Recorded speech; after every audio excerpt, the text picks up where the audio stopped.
শুধুমাত্র মুস্তাফিজুর রহমানের জন্য দিল্লি ক্যাপিটালসের সোশ্যাল মিডিয়া পেজের ফলোয়ার বেড়ে গেছে প্রায় 1 মিলিয়ন। মুস্তাফিজুর রহমান আইপিএল খেলতে আসবে, এটা শোনার পরই বাংলাদেশি জনগণদের মধ্যে আলাদা একটা আনন্দ উৎসাহ আছে আইপিএল দেখার প্রতি। 2025-এ বাংলাদেশের কোনো ক্রিকেটারকে আইপিএলের সুযোগ দেওয়া হয়নি বা পায়নি, তাতে বাংলাদেশের 95% দর্শক আইপিএল দেখা বন্ধ করে দেয়। কিন্তু যখন খবর হয়েছে, যখন পোস্ট হয়েছে, যখন নিউজ এসছে মুস্তাফিজুর রহমান আইপিএল খেলতে আসবে দিল্লি ক্যাপিটালসের হয়ে, তখন 99% বাংলাদেশি যারা ক্রিকেট প্রেমী তারা বলছে আমরা আইপিএল এবার থেকে দেখা শুরু করব। বিষয় হলো যে দিল্লি ক্যাপিটালসের সোশ্যাল মিডিয়া পোস্টে সেটা প্রমাণ। আইপিএলের জন্য দিল্লির ফ্যান ফলোয়ার বেড়ে গেছে।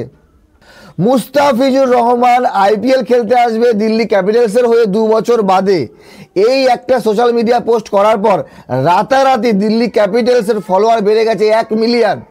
এটাই প্রমাণ করে বাংলাদেশি দর্শক তারা ক্রিকেটকে কত সাপোর্ট করে। এরই মাঝে ইন্ডিয়াতে অনেক জায়গা থেকে খবর আসছে, সোশ্যাল মিডিয়া পোস্ট আসছে বয়কট দিল্লি ক্যাপিটালস। আমি মনে করি আমাদের পশ্চিমবঙ্গে দিল্লি ক্যাপিটালসের ফলোয়ার সেই রকম নেই, খুব একটা নেই, হাতে গোনা। যেমনটা মুম্বাই ইন্ডিয়ান্সের আছে, যেমনটা আরসিবির আছে, যেমনটা চেন্নাই সুপার কিংসের সমর্থক আমাদের পশ্চিমবঙ্গে আছে, কলকাতায় আছে, সেই রকম কিন্তু দিল্লি ক্যাপিটালসের নেই। হাতে গোনা 2-1 প্লেয়ারের জন্য করতে পারে। তো বিষয় হলো আমি দিল্লি ক্যাপিটালসের সোশ্যাল মিডিয়া পেজ দেখাচ্ছি, সেখানে দেখেন কি করে রাতারাতি 1 মিলিয়ন বেড়ে গেছে ফলোয়ার। তার সঙ্গে দিল্লি ক্যাপিটালসের হয়ে মুস্তাফিজুর রহমানের যে পোস্ট, তাতে যে পরিমাণ লাইক কমেন্ট শেয়ার করেছে সেই রকম কোনো কিছুতে নেই। বিরাট কোহলির যে রিটায়ারমেন্টের ছবি সেখানেও নেই। কেন নেই? বিরাট কোহলি এবং মুস্তাফিজুর রহমানের কম্পেয়ার করছি না, কিন্তু বিষয় হলো যেহেতু বাংলাদেশের একজন ক্রিকেটার দিল্লি ক্যাপিটালস খেলবে, সেহেতু বাংলাদেশের জনগণ প্রচুর পরিমাণে শেয়ার করেছে, লাইক করেছে। আমি দেখাচ্ছি, এই যে মনে করেন দিল্লি ক্যাপিটালসের পেজে গেলাম, ঠিক আছে, দিল্লি ক্যাপিটালসের পেজে যতগুলো আছে, আচ্ছা এই মনে করেন এখান থেকে শুরু করলাম। এখানে ক্যাপ্টেন অক্ষর প্যাটেলকে নিয়ে পোস্ট 3.3K লাইক, এখানে কুলদীপ যাদবকে নিয়ে সেখানে 29K লাইক এসছে। তারপরে কুলদীপ যাদবের পর Mustafizur Rahman is back after 2 ইয়ার, দেখেন 397K like, 24.4 comment, 15.1K share. তারপরে মনে করেন সায়েন্স স্টার্ক, সেখানে বেশি নেই। তারপরে আবার কুলদীপ যাদবের সঙ্গে মর্নিং ম্যাজিক, সেখানে 2.4K, মানে তারপরে এটা মুকেশ কুমার মাত্র 853 লাইক। এই যে এবার বিরাট কোহলির পোস্ট, এখানে লাইক এসছে 38K, কমেন্ট এসছে মাত্র 284, 536 শেয়ার।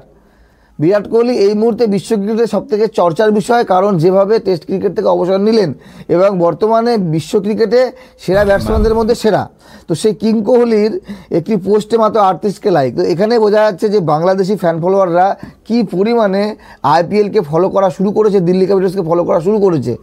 আপনারা কারা কারা বাংলাদেশ থেকে দেখছেন কমেন্ট করে জানাবেন। আপনারা কি আইপিএল দেখবেন শুধুমাত্র এই মুস্তাফিজুর রহমান দিল্লি ক্যাপিটালসে জয়েন করেছে বলে, নাকি আগেও দেখেছেন? যাই হোক, আপনাদের মতামত জানাবেন। তো বিষয় হলো যে ক্রিকেট সমর্থক বা দর্শক তারা ক্রিকেট দেখে, কোনো একটা লিগ দেখে এই কারণেই যে তাদের দেশের ক্রিকেটাররা সেই লিগ খেলছে। বাংলাদেশের যদি আরও 2-3 জন ক্রিকেটার আইপিএল খেলে, তাহলে বাংলাদেশে আইপিএল দেখার যে ভিউয়ারশিপ সেটা আরও বেড়ে যাবে। আর একটা কথা বলতে চাই যে আমরা ভারতীয়রা, আমাদের না বিদেশি কোনো লিগ দেখার অত ইচ্ছা নেই। কেন ইচ্ছা নেই? কারণ আমাদের ভারতীয় কোনো ক্রিকেটার বিদেশি কোনো লিগ খেলে না। যখন আমাদের দেশের কোনো ক্রিকেটার কোনো লিগ খেলছে না, তাহলে সেই লিগের প্রতি আমাদের ইন্টারেস্ট বাড়বে কি করে? আমরা কি দেখবো সেখানে গিয়ে? আমরা তো চাইবো যে আমাদের ক্রিকেটাররা অন্য কোনো লিগ খেলছে, দেখবো আমাদের ক্রিকেটার কেমন খেলে, এইরকমই। কিন্তু যাই হোক, বাংলাদেশের মুস্তাফিজুর রহমানের জন্য অনেক শুভকামনা। যেই সুযোগটা পেয়েছে সেই সুযোগে যদি খেলা দেখাতে পারে, তাহলে হয়তো দিল্লি ক্যাপিটালসের মুস্তাফিজুর রহমানকে নেওয়া সার্থক হবে এবং বাংলাদেশের জনগণও প্রাউড ফিল করবে যে হ্যাঁ ভাই, আমাদের দেশের ক্রিকেটার আইপিএল খেলছে এবং ভালো পারফরমেন্স দিচ্ছে। ভালো থাকবেন সবাই, ধন্যবাদ।